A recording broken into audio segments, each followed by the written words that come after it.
വീർപ്പടക്കി പിടിച്ച് ശ്വാസമടക്കി പിടിച്ച് Sochi. Portugal trailing 2-3. Free kick Ronaldo എടുക്കുന്നു.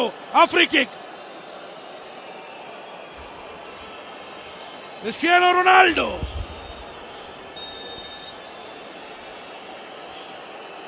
റൊണാൾഡോ നിങ്ങളിത് കാണുക. ഈ ഭൂഗോളത്തിൽ why this man is called a genius. Football ലോകത്ത് എന്തുകൊണ്ടാണ് ജീനിയസ് എന്ന വിളിപ്പേരിന് പോർച്ചുഗലിന്റെ ഈ പ്രിയപുത്രൻ അർഹനായത് എന്ന് അടിവരയിട്ട് തെളിയിക്കുന്ന goal Cristiano Ronaldo over the moon. It's 3-3. My goodness, what A goal! Cristiano Ronaldo. നിങ്ങൾക്കിത് വിശ്വസിക്കാമോ? കാരണം ക്രിസ്ത്യാനോ റൊണാൾഡോ